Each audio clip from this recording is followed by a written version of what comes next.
Hi there, my name's Endemix from Sample Tools by CR2. Thank you very much for purchasing our brand new sample pack, Heavy Electro, produced by Flybug. We're going to show you in this series of videos various techniques that we used in the creation of this pack. The first video is going to outline how to create a raw bass sound in Massive. So what we've got here is an empty patch in Massive, and you can do that just by going File, New Sound. So first things first, I'm going to set up my oscillators. The first one I'm going to choose is a sine formant here. And the second one is a sine to square. Okay, so now we've got a sine formant and we've got a sine square in our oscillator slot. So I'm just going to put these down an octave and 2 octaves. Okay, it's not really sounding particularly heavy at the moment, but let's do some more work on it and we'll get it there. So next thing I'm going to do is come to the position setting for the modulation oscillators. Now what this does is it actually modulates either of the 3 oscillators within the audible range, so it can give you almost kind of FM style synthesis in there, which means we can generate extra harmonics to the sound. I'm going to route the position to oscillator 1,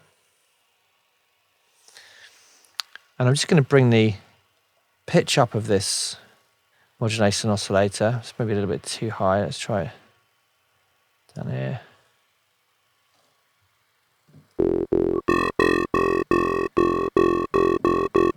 It's very important what pitch you choose for the modulation oscillator, because here we're at 25 semitones, which is just over 2 octaves, so it's actually not a very harmonious interval. We put it to 2 octaves. It's a different tone to what it is if we go to 25 semitones. So the pitch will affect the sound in different ways and generate harmonics in different ways. We don't have to have that too high. If we do, the sound will start to really fall apart. So we're just trying to get a bit of interest in there. Okay, so what we're going to do now is actually generate some movement in the sound. So let me bring down the wavetable position of the first oscillator. This is changing the setting from this sine to the formant to kind of generate different tones. I'm going to put an LFO into this modulation slot underneath the wavetable position, just give it an amount. I click on the LFO tab, let me change the settings for the LFO. So we're going to sync it to the project tempo. I'm going to try a half a beat.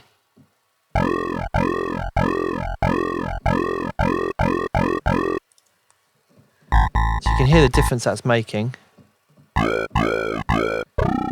It's creating some interesting movement to the sound as the LFO is modulating the setting here. Now, there's nothing stopping us putting 2 modulators on a parameter. Let's try an envelope. So what we're going to get now is movement from the envelope as well.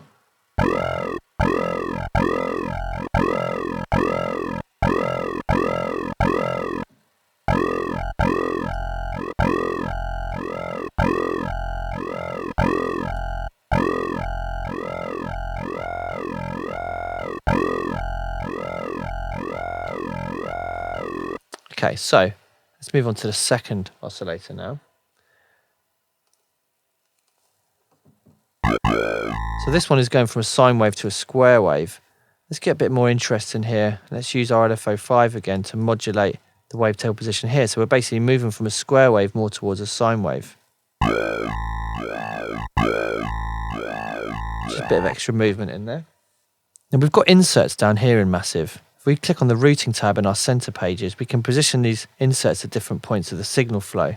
So what I'm going to do is just place a bit crusher here, and it's going to be coming before the filter. We haven't put any filters in there yet, but I'm just going to position it there. Bit crusher is going to allow us to reduce the bit rate to give an extra crunch to the sound. You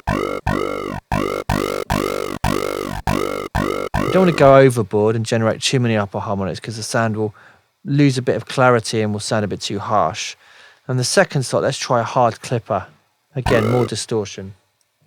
You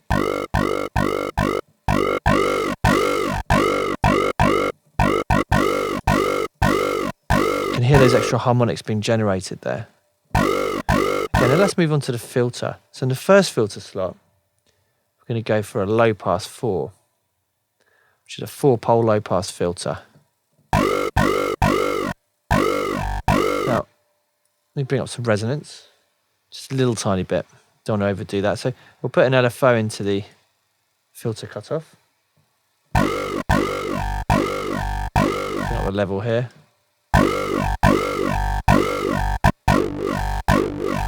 At the moment we're hearing the mix of the two filters together. So if we were to hear this on its own, it would sound like this. Okay, in the second filter, we're going to go for a daft setting, which is another low pass filter setting, but it's got a different tone to the low pass 4. Give some quite high resonance with this one.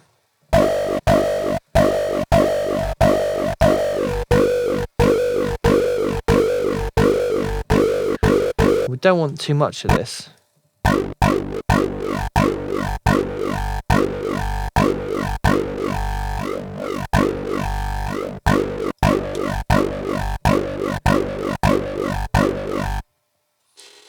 Okay, so we have global effects here, which are going to go on the whole sound. I'm going to use a teletube, another distortion saturation effect.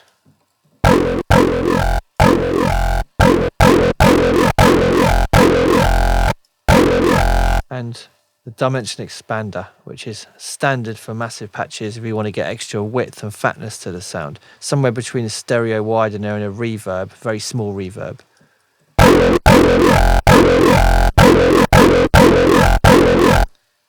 have an EQ at the end, which is quite useful to use a lot of the time. We can use it like a kind of bandpass filter at the end of it, or band reject if we want to.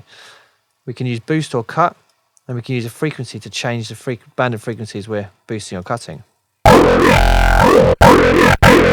Let's try routing the envelope to the frequency so it moves along with the wavetail position that we had in the oscillator 1.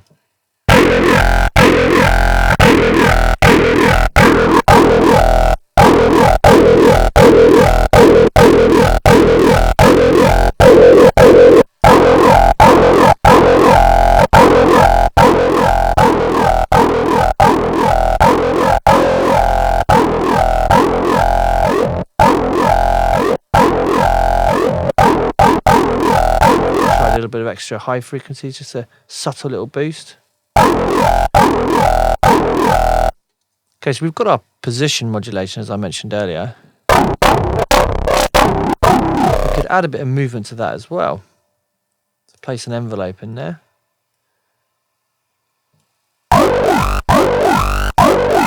Now the attack of this envelope is moving the pitch of the modulation oscillator, which is on this position setting.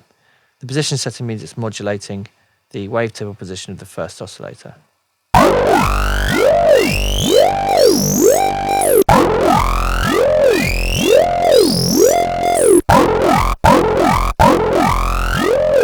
And we can really get this sound to come alive by using our macros. Macros means we have global control over different parameters at the same time.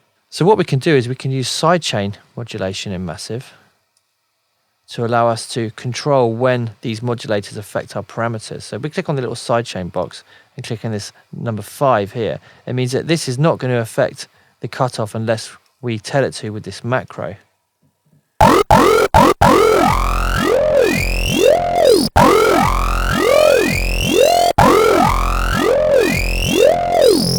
could even do it on the oscillator as well if we wanted to. So SC, click underneath the parameter.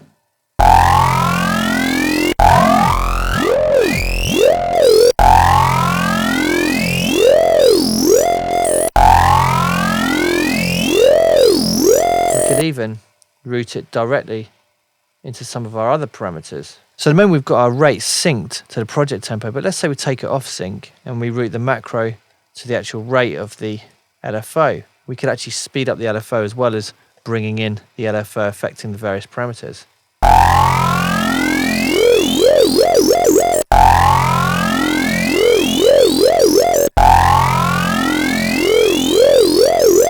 So there's lots of fun we can have with the macros and routing them to different places. We could maybe put one on the resonance here, bring it down a little bit, so that then we can control how much resonance is going to be on this second filter.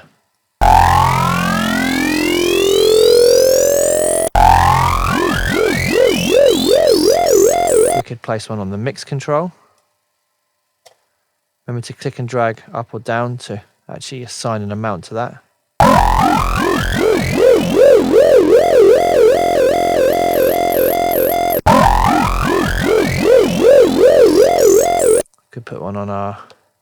oops, EQ here.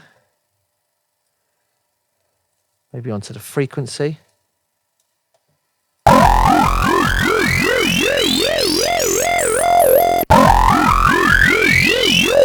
As you can see, the macros are very powerful. It's a good idea to actually name them as you're doing it as well, because otherwise you'll quickly lose track of what you've assigned things to, like I've done already here.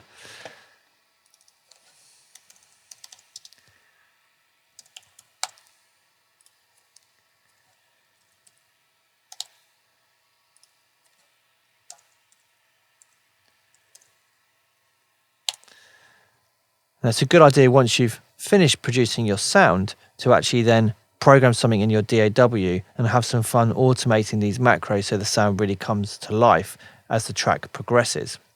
One last thing I wanted to show you on Massive is, if we come to the oscillator tab, there's an oscillator phases box here.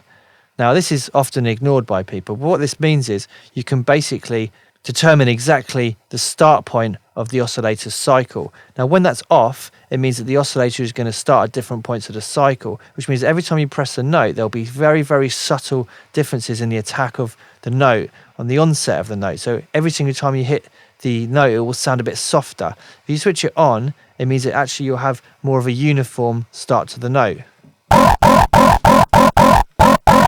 It's very subtle.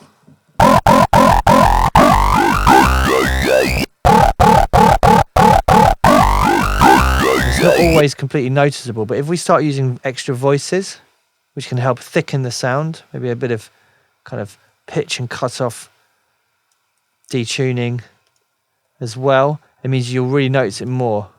So with the restart via gate on, you can hear there's a big difference in the attack. It's very uniform. With it off, it's more of a soft start. We can also change the start point of the oscillator phase for each of our oscillators, and even for the modulation oscillator as well.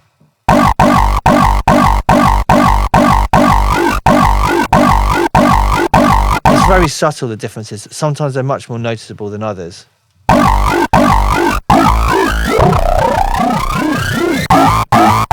much prefer the sound with it on than I do with it off, and I think for a bassline production technique that's going to be more useful. Okay, so hopefully that's given you some ideas on how you can use Massive to make interesting, evolving kind of bass textures.